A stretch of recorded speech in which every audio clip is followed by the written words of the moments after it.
Hi again. Today we're going to be talking about the subtraction of integers.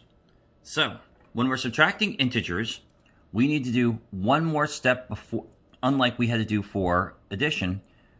We want to convert each of these into an addition question. So we're going to do that by using cow. K-A-O.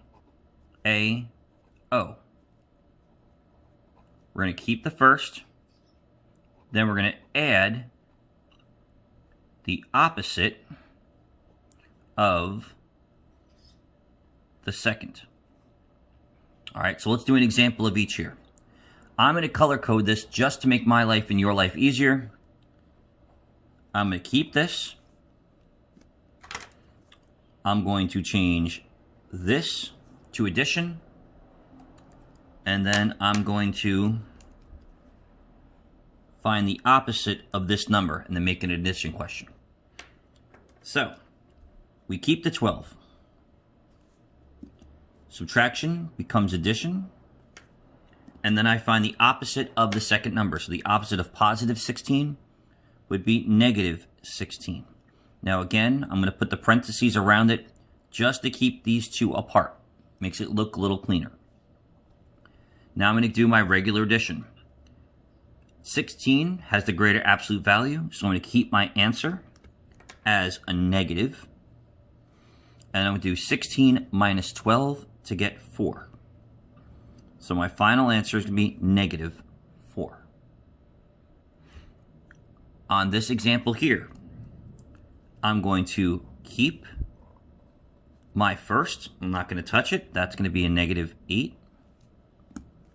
I'm going to change the subtraction to addition. And then I'm going to do the opposite of my second number, which in this case is 4, which gets me again negative 4. Negative 8 and a negative 4 both have the same sign, so I'm going to keep the sign. Negative 8 and 4, so 8 and 4 gets me, we add them together like usual, gets me a negative 12. Now again, I'm circling my answers so I can see them and someone looking at my work knows exactly where my answers are. Now the next two are double negatives. Now in English, we were always told don't use a double negative when you're speaking. So it's like, I'm not never going to do my homework actually means the exact opposite. It means I will always do my homework, because not never means you're going to do it, because you can't not never do something.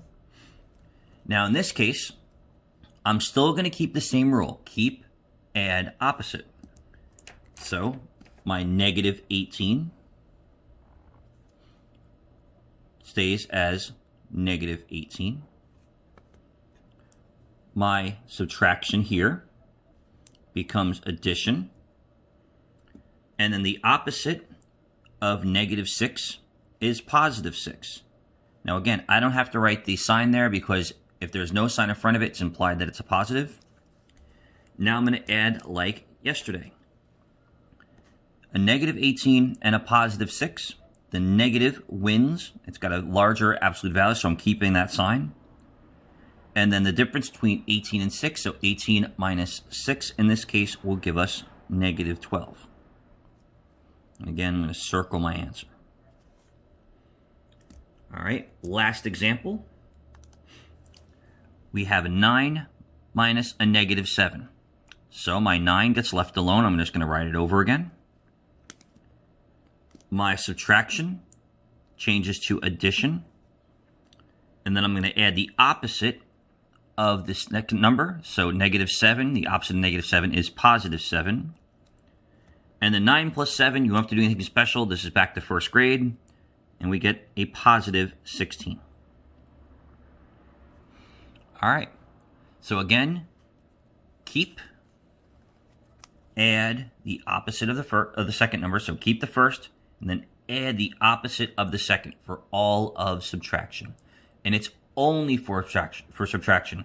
Addition, again, compare the absolute values, find the larger absolute value, and then subtract. Unless they have the same sign like these, then you just add them normally and keep the sign. But for subtraction, keep the first, then add the opposite of the second. K-A-O, cow. Have a great day, everybody.